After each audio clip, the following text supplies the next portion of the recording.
आप रेडी है, चलिए।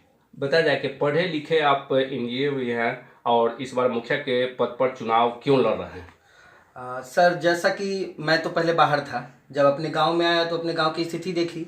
अभी तक जितने भी मतलब पिछले मुखिया हुए हैं, अभी तक मतलब यहाँ की जनता को बरगलाने का काम किए हैं। विकास के नाम पर कुछ हुआ नहीं है, व्यवसाय बना के रखा है लोगों ने मुखिया पद को।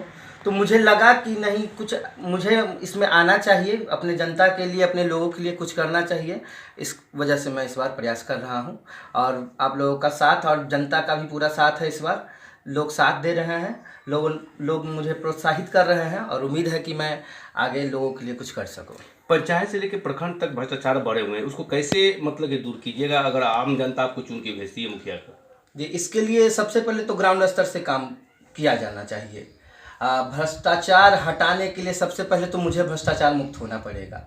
जनता में जागरूकता लाना पड़ेगा कि ये काम बिना पैसों की भी हो सकती है। जैसे कि अभी कोई भी काम जनता चाहती है कि मेरा काम जल्द से जल्द हो जाए, और इसके लिए स्वाभाविक है जो बैठे हुए हैं प्रतिनिधि या सरकारी कर्मचारी, वो पैसों की डिमांड करते हैं कि मैं आपका काम जल्दी कर दूंगा। तो इसके लिए सबसे पहले मैं समझ रहा हूँ कि जनता को जागरूक करना होगा। राज्य सरकार, केंद्र सरकार के बहुत सी योजना है जो धरातल पर अब नहीं दिखाई दे रहे हैं। मैं बहुत सा पंचायत में घुमा हूँ और आपकी भी पंचायत में मैं घूम रहा हूँ, कहीं भी हमको नहीं लग रहा है कि यहाँ पर कोई राज्य सरकार, केंद्र सरकार का योजना को धरातल पर है।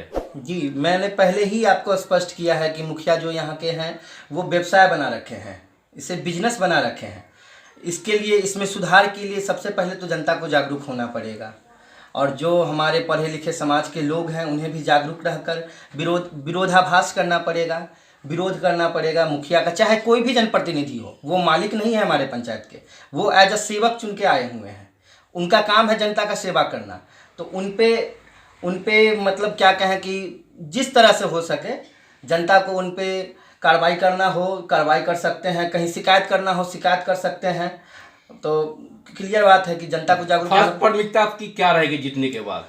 सबसे पहले तो कई ऐसे टोले हैं मेरे पंचायत में जो अभी तक संपर्क सड़क से नहीं जुड़ पाई है। तो सबसे मैं पहले चाहूँगा कि उन टोलों को मैं संपर्क सड़क से जोड़ूं, ताकि जो उन्हें कठिनाई हो रही है उनका सामना उन्हें कम करना पड़े। देखिए, आपको एक बाढ़ से भी आपके ग्रसित रहता है गाय घाट, और बाढ़ से भी तरस थे लोग और कोरोना से भी थे।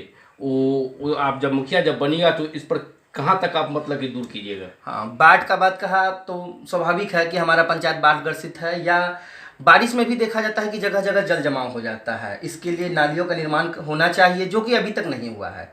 तो मैं अगर मुखिया बनता हूं तो सबसे पहले मैं ये करूंगा कि जगह जगह नालियों का निर्माण, पुलिया का निर्माण और सड़क निर्माण करवाऊंगा, जिससे लोगों को कठिनाई कम हो। राज्य सरकार, केंद्र सरकार से क्या मांग कर रहे हैं आप? राज्य सरकार से मैं यही और केंद्र सरकार से कहना चाहूँगा कि जो भी आप काम करवाते हैं वो ग्राउंड लेवल पर होना चाहिए। जनता के बीच आकर, ऐसे आदमी ना हो जनता के बीच आने वाले जो कि खुद भ्रष्टाचारी हो, पैसे लेकर काम का मतलब कागजी काम कर दे और ग्राउंड लेवल पर कुछ काम ना हो। तो ऐसे लोगों को चयनित करे जो कि लोगों के बीच में जाके लोगों का परेशानी समझे और उन्हें दूर करने का काम करे। परिचय दिया जाए। मेरा नाम अमन कुमार हुआ, मैं जारंग पश्चिमी पंचायत से हुआ और इस बार मैं मुखिया प्रत्याशी हूँ। आपके चैनल के माध्यम से मैं जारंग पश्चिमी जनता को कहना चाहूँगा कि एक बार मुझे अपना सेवा का मौका ज़रूर दें। मैं विश्वास दिलाता हूँ कि आपको निराशा नहीं मिलेगी। अब